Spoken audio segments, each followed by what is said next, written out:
Hello everyone, welcome back to our channel English माध्यम के platform पे मैं हूं आपकी एडुकेटर प्रियंका ठाकुर और हम सॉल्व कर रहे हैं editorial based practice exercise. Start करते हैं आज का session with thought of the day, that is success is the sum of small efforts repeated day in and day out. यानी कि सफलता जो है वो हर दिन के छोटे छोटे प्रयासों को अगर आप एक साथ मिला के करेंगे, ठीक है। मतलब ये नहीं कि एक दिन आपने मेहनत करी अगले दिन आराम कर लिया, हर दिन का निरंतर एफर्ट है, निरंतर मेहनत है। इन सब का कॉम्बिनेशन जो है, जब इन सबको जोड़ा जाता है तो वही सफलता है। चलिए स्टार्ट करते हैं reading comprehension and practice exercise for SSC CGL 2025। The deportation, deportation मतलब कि निर्वासन, किसी चीज को एक्सक्लूड करना, एक्सपल्शन, रिमूवल, किसका? ऑफ डजन्स ऑफ इंडियन, कई दर्जन भारतीयों का, believe to be illegal immigrants in the United States, जिनको कि माना जा रहा है कि यूनाइटेड स्टेट्स में वो इलीगल इमिग्रेंट्स थे। इमिग्रेंट्स होते हैं प्रवासी, ठीक है। तो वो इलीगली वो यूनाइटेड स्टेट में जाके रह रहे थे। इज नाइदर सरप्राइजिंग, ये ना ही कोई चौंकाने वाली बात है, नॉर अनप्रेसिडेंटेड, और ना ही कोई ऐसी घटना है जो पहले कभी नहीं हुई। Over the past few years, पिछले कुछ सालों में, the US government has intensified, जो यूएस सरकार है उसने बहुत ज़्यादा इंटेंसिफाई कर दिया है, यानी कि बहुत ज़्यादा गंभीर कर दिया है, तेज़ी ला दी है it's immigration and customs enforcement, उनका जो इमिग्रेशन और कस्टम्स इन्फोर्समेंट लॉ है उसके अंदर में operations to identify, detain and deport individuals without proper documentation। क्या करने के लिए? ताकि वो पहचान कर सके, आइडेंटिफाई कर सके यानी कि पहचान कर सके, डिटेन यानी कि हिरासत में ले सके, डिपोर्ट, डिपोर्ट मतलब उनको देश से बाहर वापस अपने देश भेज दिया जाए, उन व्यक्तियों को जिनके पास में प्रॉपर कागज, प्रॉपर डॉक्यूमेंटेशन नहीं है। फॉर इंस्टेंस, उदाहरण के तौर पे, बिटवीन जून एंड अक्टूबर 2024, जून से अक्टूबर 2024 के बीच में, the department of homeland security reported that, department of homeland security ने ये हवाला दिया, ये कहा कि 1,60,000 individuals had been deported on 495 international repatriations. बोल रहे हैं कि 1,60,000 व्यक्तियों को डिपोर्ट कर दिया गया है। 495 इंटरनेशनल रिपाट्रिएशन मतलब कि उनके देश वापस भेज दिया गया है, उनके देश जाने वाले जो फ्लाइट्स थी उनमें, टू मोर देन 145 कंट्रीज, 145 से भी ज़्यादा देशों में उनको भेज दिया गया है, इंक्लूडिंग इंडिया, जिसमें हिंदुस्तान भी शामिल है। हाउएवर, हालांकि, the manner and timing should be cause of concern for new Delhi, लेकिन जिस तरीके से इस बार भारतीयों को भेजा गया और जिस समय पर भेजा गया वो हिंदुस्तान के लिए, न्यू दिल्ली यानी कि हिंदुस्तान के लिए चिंता का विषय है।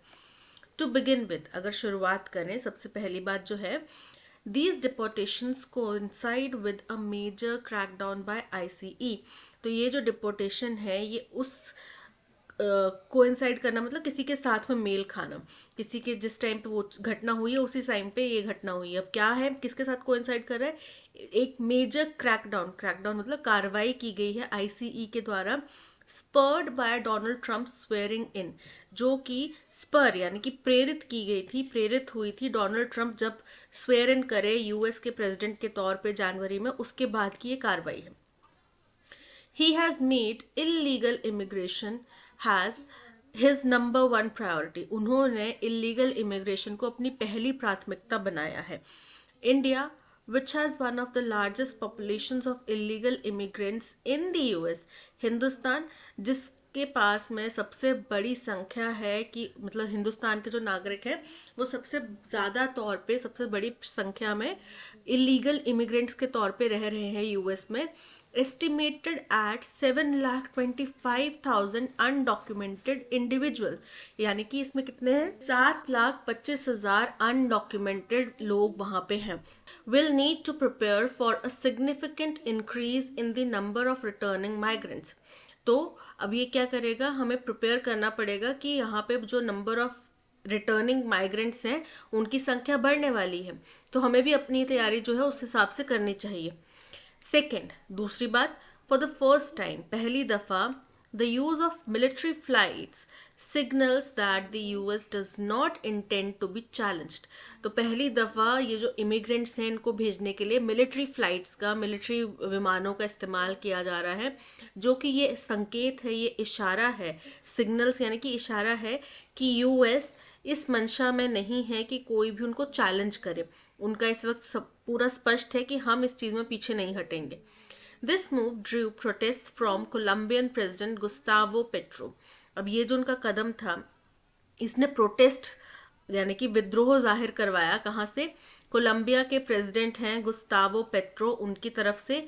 particularly after reports emerged of deported migrants being shackled. खास तौर पे जब ये रिपोर्ट्स आई कि जो माइग्रेंट थे उनको डिपोर्ट करते वक्त उनको शैकल किया गया, यानी कि उनको चेन से, जंजीरों से बांध के उनको डिपोर्ट किया गया. जैसा कि हिंदुस्तान के केस में भी खबरें आ रही हैं कि हथकड़ियां हाथों में, पैरों में बांधी गई थी हिंदुस्तानी नागरिकों के भी, जब उनको डिपोर्ट किया गया है.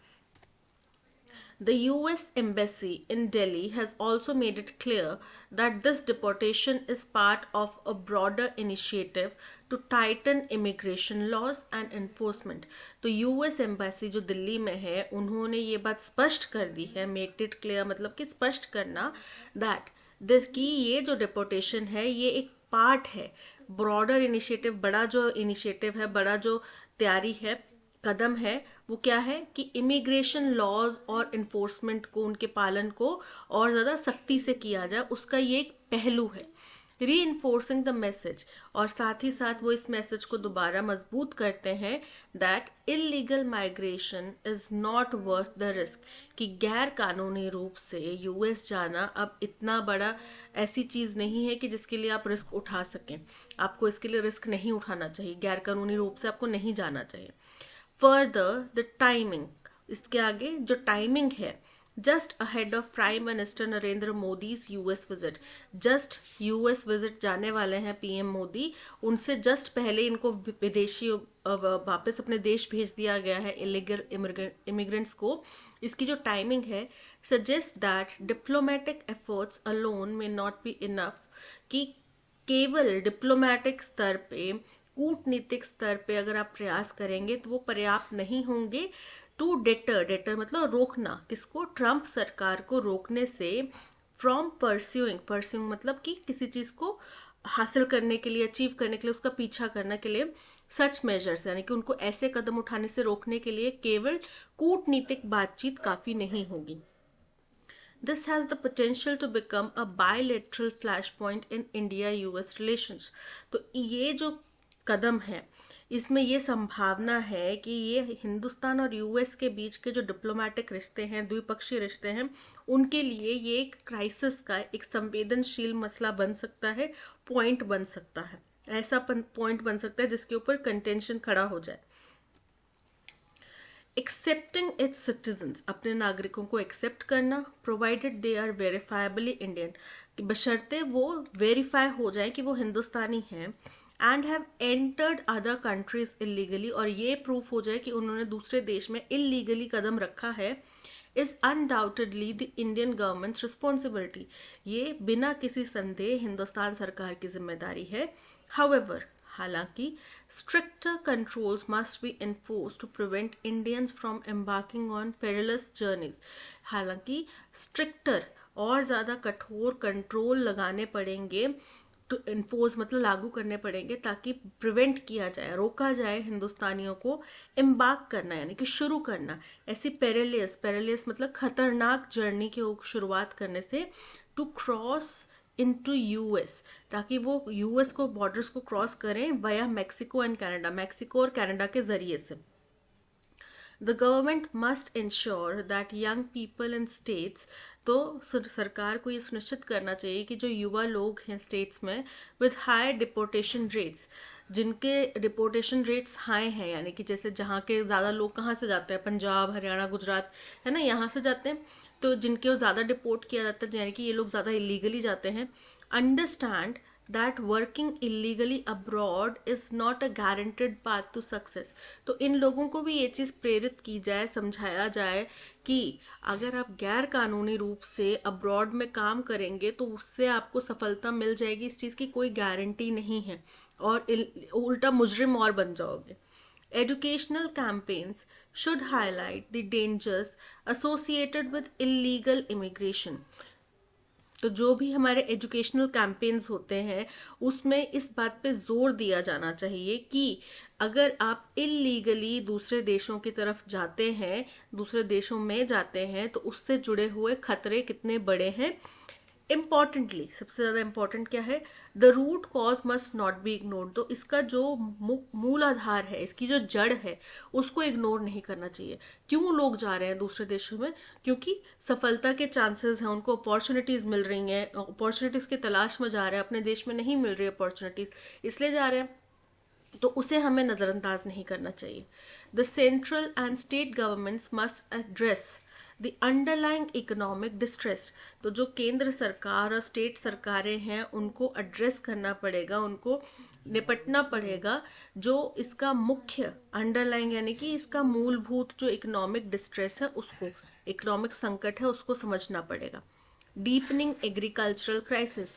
एग्रीकल्चर से जुड़े हुए जो क्राइसिस हैं, यानी कि एग्रीकल्चर में भी समस्या आ रही हैं, सोशल सामाजिक टेंशन्स हैं, और एंड एम्प्लॉयमेंट शॉर्टेजेस और नौकरियों की कमी है, that push people to take such risk. तो इन सब कारणों की वजह से लोगों को इस तरीके के रिस्क जो है उठाने पड़ते हैं. Attention must be paid. ज़्यादा ध्यान देना चाहिए to those who deliberately travel to conflict zones. उन लोगों के ऊपर भी जो कन्फ्लिक्ट जोन्स में जानबूझ के ट्रैवल करते हैं इन सर्च ऑफ अपॉर्चुनिटीज़. जैसे पीछे हरियाणा की घटना सामने आई थी कि वहाँ पे सरकार खुद लोगों को बोल रही थी कि आपको रशिया में जॉब दी जाएगी, तो आप वहाँ पे जाके जॉब कर सकते हैं. उसके लिए कुछ जॉब जो ड्राइव है वो भी चलाई गई. ठीक है, तो ऐसे जोन में जो लोग जानबूझ के जा रहे हैं उस चीज़ के ऊपर ध्यान देना चाहिए. In search of opportunities. While altering US.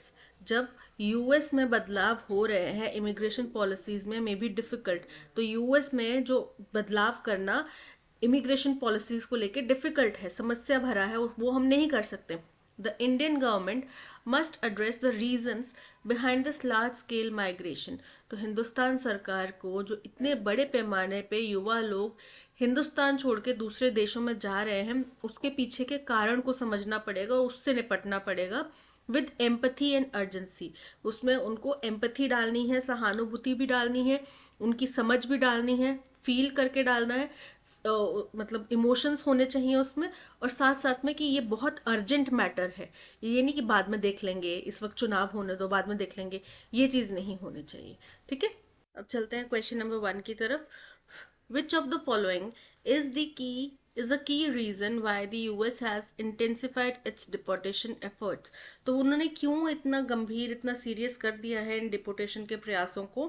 First, to strengthen diplomatic relations with India. तो किसी भी देश के साथ में कूटनीतिक रिश्ते अगर किसी देश को मजबूत करने होंगे ना, तो उनके इमिग्रेंट्स, इलीगल इमिग्रेंट्स को वो हथकड़ियाँ लगा के, बेड़ियाँ पहना के नहीं भेजेंगे. एक डिसेंट तरीके से, डिग्निटी के साथ में उनको डिपोर्ट किया जाएगा. Due to economic crisis in the US. की यूएस में बहुत बड़ा एक इकोनॉमिक क्राइसिस आ चुका है. इनकरेक्ट है. वैसे जो इसका मूल आधार है वो यही है, इकोनॉमिक क्राइसिस, और वहाँ के लोगों के जो जॉब है वो नहीं मिल पा रही हैं इतना, इस वजह से ये किया जा रहा है. Because illegal immigration has been declared a top priority by the Trump administration. बिल्कुल करेक्ट है. उनके इलेक्शन का भी क्लियर एजेंडा था. कुछ चीज़ें जिनके ऊपर डोनाल्ड ट्रम्प बहुत ओपन रहे हैं, बहुत वोकल रहे हैं, उनमें से एक यही था कि वो इलीगल इमिग्रेंट्स को वापस भेज देंगे. So option C is correct. Why is the use of military flights for deportation a matter of concern? ये इसलिए कंसर्न है कि वो किसी भी तरीके का जो चैलेंज है वो बर्दाश्त नहीं करेंगे, इस चीज़ का इंडिकेशन दे रहे हैं. It indicates a stronger stance by the US government that cannot be easily challenged. बिल्कुल करेक्ट है. ऑप्शन है is correct. It makes deportation more expensive and difficult to manage. तो इसकी वजह से और ज़्यादा महंगा पड़ जाएगा, बहुत और ज़्यादा महंगा हो जाएगा और डिफिकल्ट हो जाएगा मैनेज करने के लिए. तो अगर ये हो जाता तो फिर वो इस तरीके का इस्तेमाल क्यों करते, right. It helps deported individuals return to their home country safely. तो नॉर्मल फ्लाइट से भी वो सेफली आ सकते हैं, इसमें स्पेशल मिलिट्री व्हीकल भेजना तो ज़रूरी नहीं है ना। To reduce the total number of deportations carried out by the US, incorrect है। इसका इससे भी कोई कनेक्शन नहीं है कि मिलिट्री प्लेन में ज़्यादा लोग बैठा के वो भेज सकेंगे, ऐसा भी नहीं है। So option A is correct. What steps should the Indian government take to address the issue of illegal migration? तो हिंदुस्तान सरकार को क्या कदम उठाने चाहिए ताकि वो जो इलीगल माइग्रेशन का जो समस्या है उससे निपट सके। तो उनको उसका जो मूल आधार है, उसकी जड़ है, उसको समझना चाहिए, उसको वहाँ से हटाने की कोशिश करनी चाहिए। सबसे मुख्य जो कारण है वो है इकोनॉमिक तंगी है, इकोनॉमिक शॉर्टेजेस हैं, जॉब शॉर्टेजेस हैं, सोशल जो टेंशन है, सामाजिक टेंशन है, हिंदू मुसलमान इतना किया जा रहा है हमारे देश में, तो उन सब चीज़ों को समझ के उनको निजात पाने की ज़रूरत है। encourage more people to migrate through illegal routes, incorrect है। हम नहीं चाहेंगे कि हमारी सरकार ऐसे इलीगल माइग्रेशन को बढ़ावा दे, right. Reduce deportations by negotiating with the US government. अब देखो, हम अपने देश की सरकार के नियम बना सकते हैं, हम दूसरे देश को फोर्स नहीं कर सकते किसी भी तरीके से। जो अभी तक की प्रक्रिया लग रही है उसमें ऐसा दिख रहा है कि यूएस इस पोजीशन में नहीं है वो इसके ऊपर कुछ नेगोशिएट करना चाहेगा, ठीक है। अगर ऐसा होता तो वो इसको इलेक्शन एजेंडा नहीं बनाते और उसको इतना ज़्यादा कैंपेनिंग नहीं करते। तो ये इनकरेक्ट है। address economic distress, job shortages and social tensions that push people to migrate illegally, बिल्कुल करेक्ट है। जिन वजहों से लोग इलीगली माइग्रेट करके जा रहे हैं हमें उन वजहों को सॉल्व करना पड़ेगा ना। So option C is correct. Based on the passage, what can be inferred about the future of India-US relations regarding the immigration? तो इंडिया यूएस के रिलेशंस में इस वजह से टेंशन आ सकता है, समस्या उत्पन्न हो सकती है, ये हमने पैसेज में पढ़ा। India US relations might face tensions due to the aggressive deportation policies of the US, बिल्कुल करेक्ट है, option A is correct. What can be inferred about the impact of illegal immigration on Indian society? Hindustan के समाज के ऊपर, हिंदुस्तानी society के ऊपर illegal immigration का क्या प्रभाव पड़ेगा। देखो, ऑलरेडी जॉब मार्केट में क्राइसिस है और जॉब क्राइसिस जनरेट हो जाएगा, क्योंकि अगर 7,20,000 हिंदुस्तानी इलीगली इमिग्रेट करके उस देश गए हैं तो वो वापस भी तो आएंगे। और सिर्फ एक अमेरिका तो नहीं है जहाँ पे इलीगल इमिग्रेशन हो रहा है, ऑस्ट्रेलिया में हो रहा है, कनाडा में हो रहा है, यूके में हो रहा है, बहुत सारी कंट्रीज हैं, ठीक है, जहाँ पे हिंदुस्तानी लोग हैं इलीगली इमिग्रेट करके गए हुए हैं। तो वहाँ से भी हो सकता है एक देश को देख के बाकी देश भी भेजना स्टार्ट कर दे कि भाई आप यहाँ से भी निकलो, तो जॉब क्राइसिस बहुत बड़ा हो जाएगा, ठीक है। उसके अलावा जो स्टेट्स हैं जो ज़्यादा इससे प्रभावित होते हैं वहाँ पे हमें युवाओं को ये समझाना पड़ेगा, इसके लिए कैंपेन्स चलाने पड़ेंगे कि भाई इलीगल इमिग्रेट करके कुछ फ़ायदा नहीं है। Illegal immigration is encouraged by Indian government to boost foreign remittances, incorrect है, ऐसा नहीं है, हिंदुस्तान सरकार नहीं इसको इनकरेज कर रही। Many Indians attempt illegal migration due to economic and employment challenges at home, correct है। और यही समस्या जब वो लोग वापस आएंगे तो फिर उनको फेस करनी पड़ेगी और ये समस्या हमारे देश के लिए भी बड़ी हो जाएगी। So option B is correct. Felicity, felicity का सिनोनिम बताना। फेलिसिटी का मतलब होता है बड़ा खुश, खुशी, हंसी मजाक, ठीक है। फंक्शन, फंक्शन मतलब जो कार्य होता है, टास्क होता है। हैप्पीनेस मतलब खुशी, एंग्विश मतलब पीड़ा, फेलो बीइंग मतलब सहमानव। So option B happiness is correct. Incorrectly spelled word बताना है। The opportunity cost of going with the parents back to the village made Naman upset for almost the entire month। तो हमें दिख रहा है opportunity की स्पेलिंग यहाँ पे इनकरेक्ट है, OPPORTUNITY, opportunity, option B is correct. To move into और थ्रू समथिंग, किसी चीज के अंदर जाना या किसी चीज के जरिए से जाना, ठीक है, तो उसको क्या बोलेंगे। फर्स्ट है ट्रांसपेरेंट, ट्रांसपेरेंट का मतलब होता है पारदर्शी। क्रॉस मतलब क्रॉस करना, ठीक है, इंटरसेक्ट करना, एक तरीके से पार करना। परपेचुएट, परपेचुएट मतलब बनाए रखना, और पेनिट्रेट, पेनिट्रेट मतलब किसी चीज के अंदर जाना या उसके जरिए से गुजरना। ठीक है, so option D is correct. Renewable energy is energy that is environmental friendly. Renewable energy वो एनर्जी होती है जो एनवायरमेंट फ्रेंडली होती है, because it is dash from renewable resources. उसको अवशोषित किया जाता है, उसको लिया जाता है। फर्स्ट है डिड्यूस्ड। डिड्यूस्ड का मतलब होता है तो आपको ऑलरेडी फैक्ट्स पता है, उनके बेसिस पे कुछ विचार बनाना, कुछ ओपिनियन बनाना। ठीक है। डिराइव, डिराइव मतलब किसी चीज में से लेना। तो यहाँ पे energy it is derived from renewable resources, तो वो उत्सर्जित की जाती है, ली जाती है रिन्यूएबल सोर्सेज से। कंस्ट्रूड, किसी किसी बात का कुछ स्पेसिफिक मीनिंग समझना। फॉन्ड, फॉन्ड मतलब फाउंड, फाउंड मतलब खोजना या पाना। तो यहाँ पे option B derived is correct. Incorrectly spelled word बताना है। फर्स्ट है कॉनोजियर। कॉनोजियर का मतलब होता है वो व्यक्ति जो किसी स्पेसिफिक फील्ड में बहुत विशिष्ट है, उत्कृष्ट है। ठीक है, उसका बहुत ज़्यादा नॉलेज रखता है। जैसे कि कुछ फूड क्रिटिक्स होते हैं तो बहुत ज़्यादा एक्सपर्ट है उस चीज़ में, तो वो कॉनोजियर होगा। ठीक है। हैपहैज़ार्ड, हैपहैज़ार्ड मतलब खतरनाक तरीका, अनियमित तरीका। तो हैपहैज़ार्ड की स्पेलिंग इनकरेक्ट है, डबल ए नहीं आता,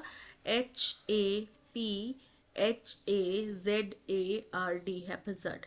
option B is correct. Diffusion, diffusion का मतलब होता है हाई मॉलिक्यूल कंसंट्रेशन से लो मॉलिक्यूल कंसंट्रेशन की तरफ प्रवाहित होना।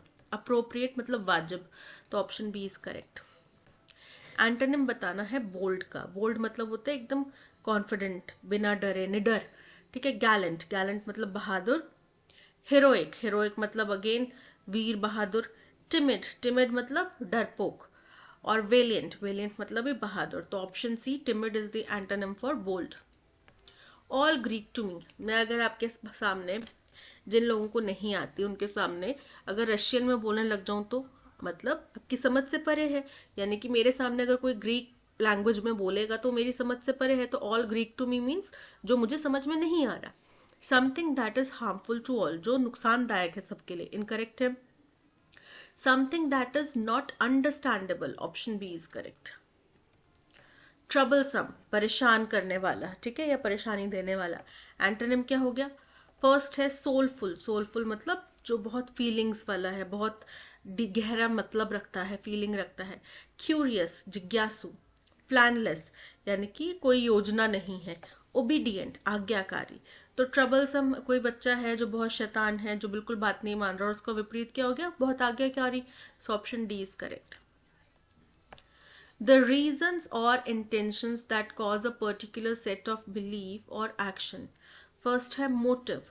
Motive का मतलब होता है उद्देश्य। Practical, practical मतलब जो वास्तविक है, रियल है, व्यवहारिक है। Thinkable, जो सोचा जा सकता है, विचारणीय है, विचार करने योग्य है। ठीक है। Rational, rational मतलब कि बहुत तर्क से रिलेटेड है ना, कुछ रीजंस के साथ में। So option D rational is correct. Eat like a bird, चिड़िया कैसे छोटा छोटा सा खाती है, थोड़ा सा खाती है ना, बहुत ज्यादा तो खाती नहीं। तो ईट लाइक अ बर्ड मतलब थोड़ा सा खाना। ठीक है। So the colonial powers colonize small countries by exploiting them and stealing their resources. तो यहाँ पे तो खाने की कोई बातचीत हो नहीं रही है ना, तो इनकरेक्ट है। Overeating is the most obvious reason for gaining weight quickly. यहाँ पे ज्यादा खाने की बात हो रही है, तो चिड़िया तो थोड़ा सा खाती है, तो उसकी तो बात हो नहीं रही। तो ये इनकरेक्ट है। Nobody can eat with Jerry at the same table as he is so messy. Jerry के साथ में सेम टेबल पे बैठ के कोई खाना नहीं खा सकता, क्योंकि वो बहुत मेसी है, यानी कि बहुत गंदे तरीके से खाता है, सारा फैलाता है, इधर उधर गिराता है। तो ये भी यहाँ पे भी कम खाने की बात नहीं हो रही। Pinky is on a diet so she is too picky about the food she eats. वो डाइट कर रही है, यानी कि वो थोड़ा खाना खा रही है ऑलरेडी, तो जो खा रही है उसके लिए वो बहुत चूजी है, बहुत पिकी है। So option D is correct.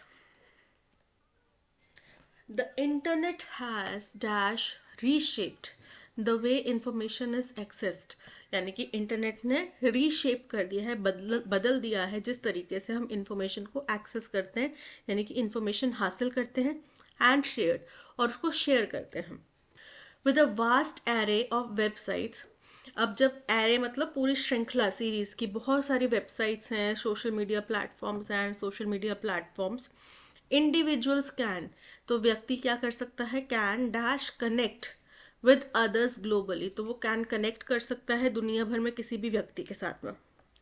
However, this digital age also brings, हालांकि इस डिजिटल एज के साथ में बहुत सारे डैश चैलेंजेस भी आ रहे हैं, डिजिटल चैलेंजेस भी आ रहे हैं या अलग तरीके के चैलेंजेस भी आ रहे हैं। The spread of miss information has become a dash issue, ये एक बहुत बड़ा इशू बन गया है, बहुत बड़ा मसला बन गया है कि गलत इन्फॉर्मेशन को आप स्प्रेड कर रहे हैं, फैला रहे हैं। ठीक है, a false content can quickly gain attraction, बोल रहे हैं फॉल्स गलत कंटेंट जो है वो बहुत तेजी से फैल सकता है, बहुत तेजी से आगे बढ़ सकता है। It is essential for the users to dash assess the credibility of source before believing and sharing information, तो अब ये ज़रूरी यूज़र के लिए बन जाता है कि जो भी इंफॉर्मेशन वो शेयर करने वाले हैं, जिस भी इंफॉर्मेशन के ऊपर वो बिलीव करने वाले हैं, वो वास्तविक है, सत्य है, उसकी क्रेडिबिलिटी जांची जाए। ठीक है, अब न्यूज़ देने वालों के ऊपर जिम्मेदारी नहीं है, न्यूज़ चैनल्स के ऊपर जिम्मेदारी नहीं है कि वो सही इन्फॉर्मेशन दे रहे हैं कि गलत इन्फॉर्मेशन दे रहे हैं। अब जिम्मेदारी हमारी है कि हम जो कंज्यूम कर रहे हैं क्या वो सही इन्फॉर्मेशन है या गलत इन्फॉर्मेशन है। In this era of rapid data dissemination, इस एरा में जहाँ पे बहुत तेज़ी से जो डेटा है वो डिसएमिनेट होता है, यानी कि फैलाया जाता है, cultivating media literacy is of utmost importance, तो ऐसे में मीडिया की लिटरेसी होना, मीडिया के बारे में जानकारी होना, ये बहुत इम्पॉर्टेंट है। उसको कल्टिवेट करना, उसको जानना समझना बहुत ज़्यादा इम्पोर्टेंस रखता है। फर्स्ट है द इंटरनेट हैज़ रीशेप्ड, तो कैसे रीशेप किया है, फर्स्ट है ओकेजनली, तो कभी कभार रीशेप किया है, कभी कभार नहीं, उसने धीरे धीरे रीशेप किया है। डिस्क्रीटली, डिस्क्रीटली मतलब बहुत छुपे तरीके से, सीक्रेटिवली, तो यहाँ पे सीक्रेटिवली भी नहीं आएगा। ग्रेजुअली, ग्रेजुअली मतलब धीरे धीरे, और सिग्निफिकेंटली मतलब बहुत बड़े रूप से, तो यहाँ पे सिग्निफिकेंटली ज़्यादा सूटेबल है कि उसने बहुत व्यापक रूप से इंफॉर्मेशन को किस तरीके से एक्सेस किया जाता है और शेयर किया जाता है उसको चेंज कर दिया है, रीशेप कर दिया है। With the vast array of websites and social media platforms, individuals can dash connect with others globally, hesitantly, झिझक के साथ, periodically, समय समय पर, seamlessly यानी कि बिना किसी परेशानी के, scarcely, कभी कभार, बमुश्किल, तो ऑप्शन सी सीमलेसली यानी कि बिना किसी परेशानी के दुनिया के दूसरे कोने में कहीं पे भी बैठे व्यक्ति के साथ में कनेक्ट कर सकते हैं। However, this digital age also brings dash challenges, abstract, अलग अलग तरीके के, intriguing, ज़रा विचलित करने वाले, उत्तेजित करने वाले, numerous, बहुत तरीके के, irrelevant, गैर ज़रूरी या unrelated, तो यहाँ पे बहुत सारे अलग अलग तरीके के challenges की बात की जा रही है। Option C is correct. The spread of misinformation has become a dash issue, has become a dormant, dormant मतलब जो कम हो चुका है, pressing, pressing मतलब बड़ा ही चुनौतियों भरा, सूदिंग शांत होने वाला, शांत करने वाला, नेग्लिजिबल बड़ा मामूली सा, तो यानी कि ये तो गंभीर समस्या है ना, so option B pressing issue is correct. It is essential for users to dash assess the credibility of sources meticulously, meticulously मतलब सटीकता से, ठीक है, बहुत विश्वसनीयता से उसके बारे में जानकारी रखें। impulsively यानी कि तुरंत, एकदम जैसे ही कुछ इन्फॉर्मेशन आई वैसे ही तुरंत उसके ऊपर रिएक्ट करना। हेजिटेंटली, झिझक के साथ में। रिलक्टेंटली यानी कि कुछ मना करने के तौर पे, तो यहाँ पे मेटिकुलसली यानी कि बारीकी से उसकी क्रेडिबिलिटी की जानकारी हासिल की जाए। Option A is correct. Frisky, frisky का हमें सिनोनिम बताना है। फ्रिस्की का मतलब होता है चंचल, ट्रांजिएंट मतलब थोड़े समय के लिए, मेमोरेबल यादगार, प्लेफुल, प्लेफुल मतलब चंचल, लूज, लूज मतलब ढीला, यानी कि option C playful is the synonym for frisky. Incorrectly spelled word बताना है। फर्स्ट है अनरीजनेबल, अनरीजनेबल मतलब जो गैर तार्किक है, तर्क संगत नहीं है। कॉम्प्लीमेंट्री, कॉम्प्लीमेंट्री की स्पेलिंग इनकरेक्ट है, टी ए होता है, ठीक है, COMPLIMENTRY, TARY, कॉम्प्लीमेंट्री, जिसका मतलब होता है तारीफ करने वाला। डिस्पोंडेंट, डिस्पोंडेंट का मतलब होता है बहुत ज़्यादा डिस्करेजमेंट या डिप्रेशन दिखाना। इम्पर्टिनेंट, इम्पर्टिनेंट का मतलब होता है कोई रूड व्यक्ति या किसी की रिस्पेक्ट ना करने वाला। तो यहाँ पे ऑप्शन बी कॉम्प्लीमेंट्री के स्पेलिंग में एरर है। सिक्लूजन का सिनोनिम बताना है। सिक्लूजन का मतलब होता है एकांत। सिक्लूजन का मतलब होता है एकांत। टैक्टिक्स मतलब रणनीति। रेडीनेस यानी कि तत्परता। सॉलिट्यूड एकांत। इन्वॉल्वमेंट सम्मिलित होना, शामिल होना। तो option C solitude is correct. Indirect speech में कन्वर्ट करना है। I have been to Australia, Amrita told me. तो अमृता बता रही है कि मैं ऑस्ट्रेलिया गई थी, ठीक है। तो आई का क्या बन जाएगा, शी। जब आप इनडायरेक्ट स्पीच में बताते हैं तो क्या हो जाएगा, शी। तो Amrita told me that she. अब क्योंकि सिंगुलर है, आई सिंगुलर होता है तो उसके साथ में हैव लगता है, के साथ में हैव आता है। लेकिन जब शी आ जाएगा तो शी के साथ में सिंगुलर में क्या हो जाएगा, हैड। तो Amrita told me that she had been to Australia. Amrita told me that she had been to Australia. Option A is correct. Passive words में कन्वर्ट करना है। The insect bit the little baby. अब insect जो है हमारा, the insect ये subject है, उसको बाइट करना जो है ये क्या है, हमारा वर्ब है। द लिटिल बेबी हमारा ऑब्जेक्ट है। तो जब पैसिव वर्ड्स में करेंगे तो ऑब्जेक्ट पहले प्लस फिर वर्ब आ जाएगा, फिर सब्जेक्ट आ जाएगा, ठीक है। अब इसमें फॉर्म देखते हैं। The little baby was bitten by the insect. The little baby has bitten नहीं, the little baby was bitten by the insect. Option B is correct. That's all, आज के सेशन में इतना ही। Thank you so much for watching. अगर आपको content पसंद आया हो तो लाइक, शेयर और सब्सक्राइब जरूर कीजिएगा। मिलते हैं नेक्स्ट सेशन में। Till then keep learning and keep practising. Bye bye.